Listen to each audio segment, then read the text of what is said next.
श्री कृष्ण गोविंद हरे मुरारे, हे नाथ नारायण वासुदेवो। बोलिए श्री कृष्णचंद्र भगवान की जय। बोलिए पुरुषोत्तम भगवान की जय। धर्मानुरागी सज्जनों, इस पुरुषोत्तम मास में बृहन नारदी पुराण में वर्णित पुरुषोत्तम मास महात्म की कथा आप सबके समक्ष प्रस्तुत की जा रही है। यदि आप प्रथम बार हमारे चैनल पर आए हैं तो हमारे चैनल को सब्सक्राइब करना मत भूलिएगा। अधिक से अधिक संख्या में अपने मित्रों को इसे शेयर करें, लाइक करें, कमेंट करें। आइए आज 19वें अध्याय की कथा का श्रवण करते हैं।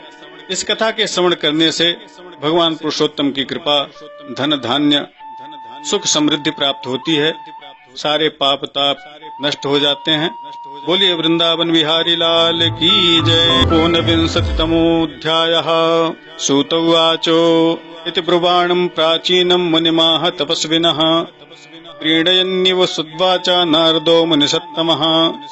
किमुवाचोत्तरं ब्रह्मन् सुदेवं तपसां निधिं, प्रसन्नो भगवान् विष्णुस्तन्मे ब्रूहि तपोनिधि।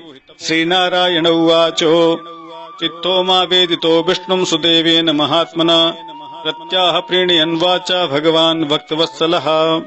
हरिरुवाचो द्विजराज कृतं यत्ते न तदन्यं करिष्यति, न तद्वेति भवान् नूनं मेनाहं तुष्टिमाप्तवान्। श्री सूत जी बोले, हे तपस्वियों, इस प्रकार कहते हुए नारायण ने नारद को अपने मधुर वचनों से संतुष्ट किया। हे ब्रह्मन, तपोनिधि सुदेव ब्राह्मण को विष्णु भगवान ने क्या उत्तर दिया, उस कथा को आप सुनाइए। श्री नारायण बोले, सुदेव ब्राह्मण के ऐसे वचन को जब नारायण ने सुना तो हरि भगवान बोले, हे द्विजराज, जो तुमने किया है उसको कोई दूसरा नहीं करेगा। तुम्हारे जिस कृत्य से हम प्रसन्न हुए हैं उसको तुम नहीं जानते। अभी जो यह मास गया है वह मेरा प्रिय मास पुरुषोत्तम मास था। स्त्री के सहित शोक में मग्न तुमसे उस पुरुषोत्तम मास की सेवा हुई है। हे तपोनिधे, उस पुरुषोत्तम मास में जो एक भी उपवास करता है, हे द्विजोत्तम, वह मनुष्य अनंत पापों को भस्म कर विमान से बैकुंठ लोक को जाता है। सो तुमको 1 महीना बिना भोजन किए बीत गया, और असमय में मेघ के आने से प्रतिदिन प्रातः मध्याह्न सायं तीनों काल में स्नान भी अनायास प्राप्त हो गया। हे तपोधन, तुमको 1 महीना तक मेघ के जल से स्नान मिला और उतने ही अखंडित उपवास भी हुए। शोक रूपी समुद्र में मग्न होने के कारण ज्ञान से शक्ति से हीन तुमको अज्ञान से पुरुषोत्तम मास का सेवन हो गया है। तुम्हारी तरह ऐसी साधना और कौन कर सकता है। तराजू के एक पलड़े में वेद में कहे हुए जितने साधन हैं उन सबको रख दिया जाए और दूसरे में पुरुषोत्तम मास को रखकर जब देवताओं के समक्ष ब्रह्मा ने दोनों का तोलन किया तो सब हल्के हो गए। पुरुषोत्तम मास भारी हो गया। इसलिए भूमि के रहने वाले लोगों से पुरुषोत्तम मास का पूजन किया जाता है। हे तपोधन, यद्यपि पुरुषोत्तम मास सर्वत्र है, फिर भी इस पृथ्वी लोक में पूजन करने से यह अत्यंत फल देने वाला कहा गया है। इसलिए हे वत्स, इस समय आप सब तरह से धन्य हैं, क्योंकि आपने इस पुरुषोत्तम मास में उग्र तथा परम दारुण तप को किया है। मनुष्य शरीर को प्राप्त कर जो लोग पुरुषोत्तम मास में स्नान, दान आदि से रहित रहते हैं, वह लोग जन्म जन्मांतर तक दरिद्र होते हैं।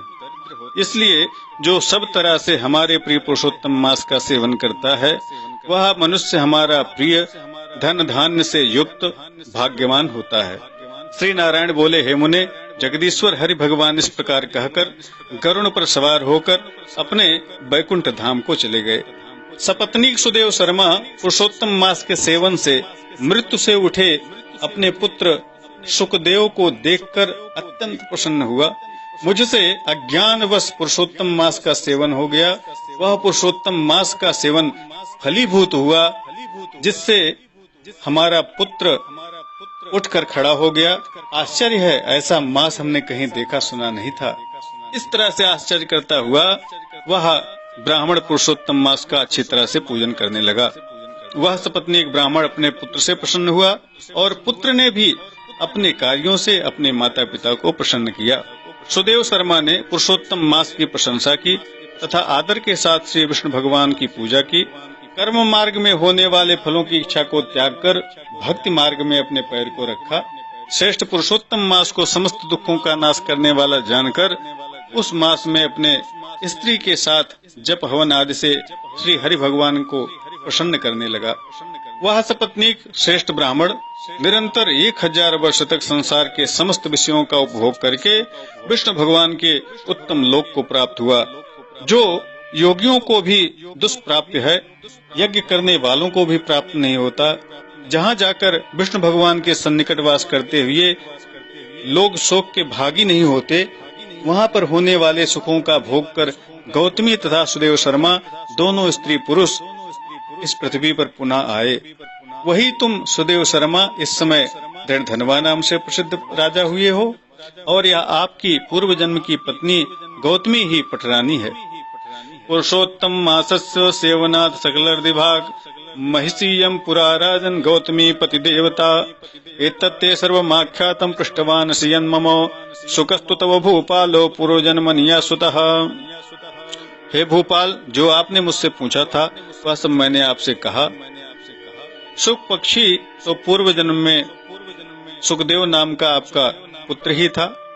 हरि भगवान ने जिसे जिलाया था वह 12,000 वर्ष तक आयु को भोग करके बैकुंठ को चला गया। वहाँ वन के तालाब के समीप बड़ वृक्ष पर बैठकर पूर्व जन्म के पिता तुमको आया हुआ देखकर मेरे हितों के उपदेश करने वाले प्रत्यक्ष मेरे दैवत विषय रूपी सर्प से दूषित संसार सागर में मग्न इस प्रकार अपने पिता को देखकर अत्यंत कृपा करके वह शुक पक्षी विचार करने लगा कि यदि मैं इस राजा को ज्ञान का उपदेश नहीं करता तो मेरा बंधन होता। जो पुत्र अपने पिता को पुन्नाम नरक से रक्षा करता है वही पुत्र है। पुन्नाम नरकाद्यस्तु त्रायते पितरम सुतः इति श्रुत्यर्थ बोधोपि स्यादेवाद्यान्यथा ममो। आज मेरा यह श्रुत के अर्थ का ज्ञान भी वृथा हो जाएगा, इसलिए अपने पूर्व जन्म के पिता का उपकार करूंगा। हे राजन दृढ़धनवा, इस तरह निश्चय करके वह शुक पक्षी वचन बोला।